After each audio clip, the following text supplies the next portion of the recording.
Right now, across the sports world, we're entering one of the most exciting times of the year, March Madness. Basketball fans everywhere are watching incredible athletes compete at the highest level, and it's been especially exciting to see the growth and energy around women's sports. But here's something I want to remind people of. You don't have to be a Division I athlete to experience the power of sports. You don't have to be in your late teens or early 20s either. And you definitely don't have to be a professional athlete. Women over 40 can still compete, challenge themselves, and discover new sports.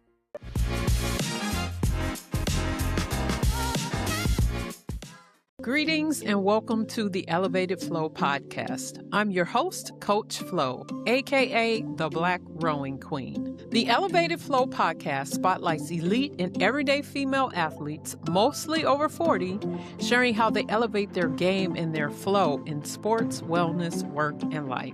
These are powerful stories of strength, resilience, wisdom, and inspiration to help women stay active, age strong, and pass the torch to the next generation. Today's episode is a little different. This is the first episode in a new solo series I'm calling the Elevated Flo Playbook. These are stories, short episodes where I share lessons from sport, wellness, and life that can help you elevate your health, performance, and mindset so you can experience the flow state more often. One of the most popular episodes on this podcast was when I talked about learning how to row after the age of 40. Clearly, that message resonated with a lot of women or people. So today, I want to build on that conversation and share what happened when I actually competed in a rowing regatta this past weekend. So for those of you that do not know, a regatta is basically a competitive rowing race. Teams and individuals compete on the water. Every time I step into a boat, I am reminded of why I fell in love with the sport to begin with.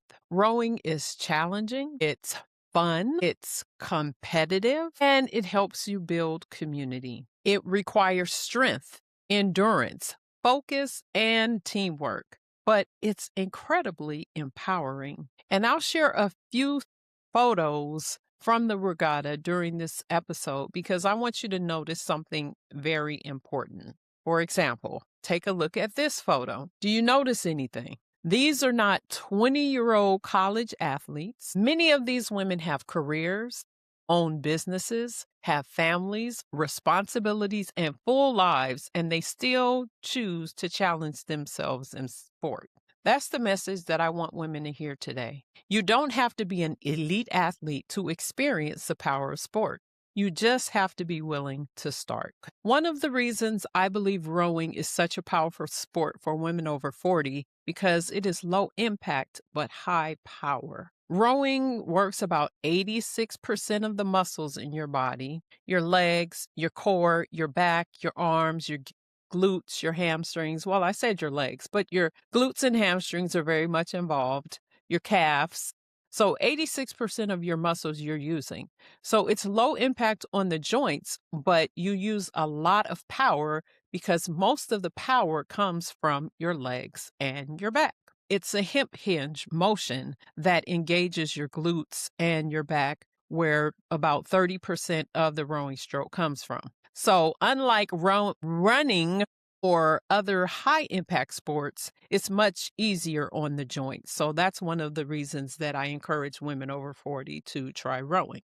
That makes it ideal for women who want to stay strong and active long term, because running and high impact sports you cannot do long term because of the effects that it has on your joints. The second reason is it incorporates strength and cardio together. So it benefits both your strength and so your muscles and your cardiovascular system. And instead of separating your strength and your cardiovascular workouts into separate days, rowing allows you to incorporate them and use both systems together.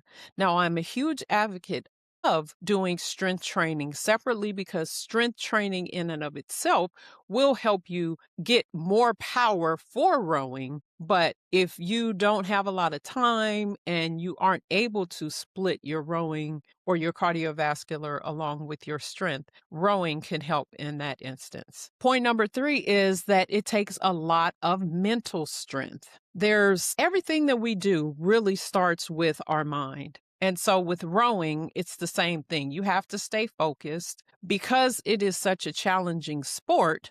A lot of times when you are competing, you feel like you want to quit because it becomes so challenging.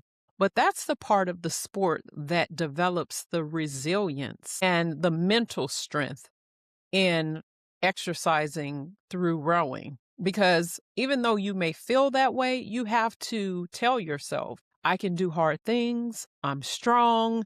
I can do this. You have to really, really talk to yourself to make sure that you don't quit, because you also don't want to give up on something that you have been working hard for.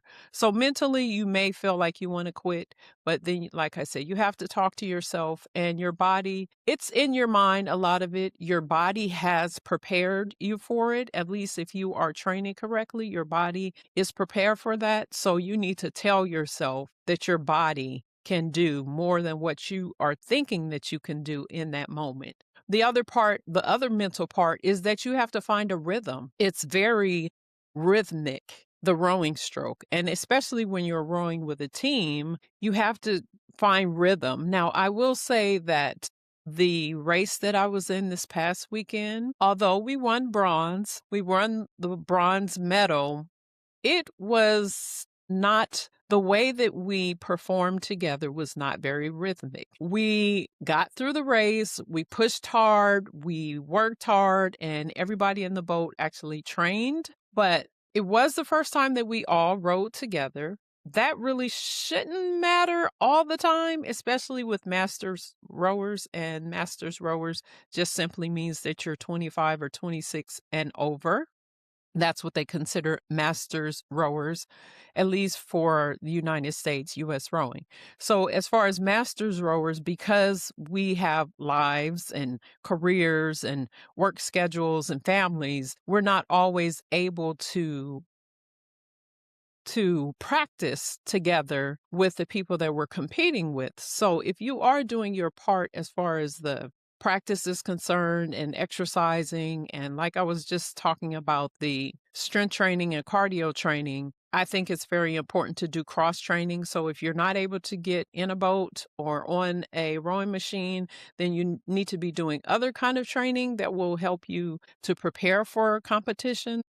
I know that the people that were in that boat have and do prepare for competition, but for some reason we just could not find our rhythm. But like I said, we finished very strong and we did come home with the bronze, but that is the mental part of rowing as well, is that you have to find a rhythm with your teammates. And that's what makes it empowering. That's what makes it beautiful. That's what makes it exciting to be on the water and hear and feel that rhythmic pattern that is happening during the rowing stroke. The other thing is that you have to push yourself physically past where you feel like your body can't go. Because if, like I said, if you are preparing, if you are training for that, a lot of times that's where rest and recovery is important. So your body may feel like you want to give up, but you have to push through that, because being on a team, you don't want to give up on yourself, but you also don't want to give up on your teammates. And so that is the mental part of it, knowing that your team is there and they're counting on you, and everything about what you have to give in that boat is important for the success of that performance in that competition. So with that mental strength and resilience that is gained through rowing, that is definitely something that can be carried over into life and into your career. And that's one of the reasons why women that played a sport as a teenager or youth sports, they do so well with the structure of corporate America. I have talked about the things that are missing as far as the structure and the feedback that they're normally used to. But as far as that mental resilience and that mental strength and just the teamwork and everything that comes with working as a team and working in corporate, they do well typically when women have played sports, youth sports. The fourth point that I want to mention is community. And I talked about that in my previous video where I said that part of it just might blow your mind. When you join rowing, you become connected to a global community. So yes, you might feel like it's small scale because the club or the gym that you have joined may feel small, but just the simple fact that the rowing machines, most of the rowing machines that are in gyms, I'll say some of the rowing machines that are in gyms are Concept 2 rowing machines. And if you download their app, regatta, and look at all of the people that are logged on and have that rowing machine and log their races or log their exercises, you will see that every country is represented on that app. So you have leaderboards that you can look at and see where you are based on, they have a workout of the day that they put on there every day that you can go to. I did the workout of the day today. And then you can put in filters where you could put in filters based on age, based on sex, whether you're a heavyweight or a lightweight. You can do it based on the country that you're in, based on the type of clubs that are on the app. So you can look and see how well you've done compared to other people around the world that did that particular exercise. And so there's different standard workouts that you could do on that app that you can, like I said, compare yourself to other people that are doing that same workout. The other part is when you're in a boat with other people, everyone's effort matters. Everyone's effort matters. So, of course, you have the person in the back of the boat, the stroke seat or the stroke pair that is setting the pace of the boat, but everybody's position in the boat is important. The person in the bow seat or in the front of the boat is kind of looking, if there's a coxswain, the coxswain is actually helping with the direction. If you're in the bow seat, which is the front of the boat, then you are pretty much responsible for making sure that we don't hit anything when we're headed down the race course. So everybody's position in the boat is important and it matters. And like I said, you have to move together. You have to find that rhythm. You have to trust each other and trust that they did the work to make sure that you perform well once you get in that boat and you get to the starting line. And that kind of shared effort creates a powerful connection with the people in the boat. Now, when it comes to powerful connections, this is something that I often talk about when I work with companies. Professionals today are under an enormous amount of stress, and that stress is not good for your body. They have to work long hours, constant mental demands, and activities like rowing gives people something that they're missing. It gives them movement. It gives them a challenge. It gives them teamwork. And like I was talking about just a minute ago, mental reset. Imagine if you are on your job and you and your coworkers learn how to row together.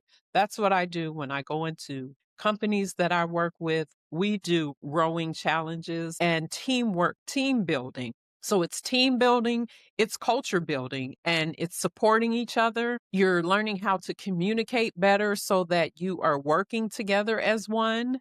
And that's not just exercise. That is actually building trust, building teamwork, and it is improving the culture that you are in with these people every day.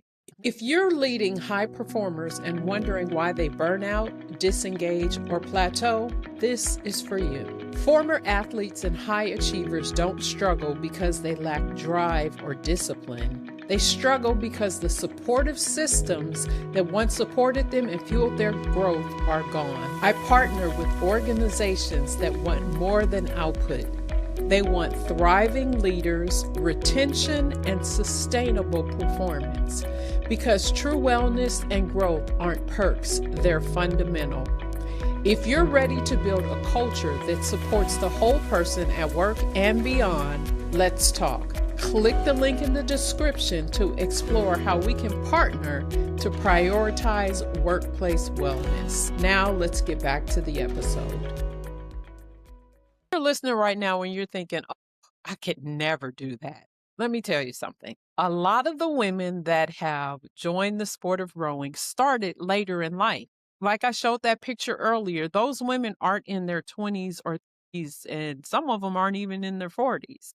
Okay. So you don't have to be an Olympic athlete, or a lot of people say, oh, well, I'm not very athletic. It's something about the sport of rowing that people that may not normally be athletic can pick up really easily, and they do well in it. So it's something that it's definitely worth a try, and you just have to be open and willing to try and just start. Find a local club, go to a gym, go to a learn to row on the weekend and learn. Don't just go to the gym and hop on the rowing machine, because it's something about the rowing machine that is not like any of the other cardio machines in the gym. It's not one that you could just hop on and know exactly how to use it. So you want to work with a professional, a rowing coach, someone that actually knows the rowing stroke sequence so that you don't get injured. And that's what I do when I go into the school districts. I go in and I teach the kids in middle school and high school the proper way to use the rowing machine. And the number one thing that I tell them is we want to avoid injury. So I want to make sure that if you do want to learn how to row, that you learn how to do it properly. Trust me, it changed my life. It changed my career. I never thought that rowing would be so much a part of my life and everything that I do, my career. And so I never thought that rowing would be such huge part of my life and my career. So just give it a try. I'm sure your future self will thank you for it. Now I want to move on to the flow state. The flow state. I talk about the flow state. I talked about if you learn how to row, it can help you get in the flow state more often. And I am really in my flow state when I am on the water. I really am. I talk about this often. When I get on the water, get in the boat, I am not thinking about anything else. I'm breathing in the air. I'm enjoying the beautiful scenery around me, because most of the places that we row have beautiful trees and birds and fish jumping out of the lake and all of those things that happen during the rowing practice. So I'm definitely in my flow state. I'm not thinking about the demands of work or anything else, family.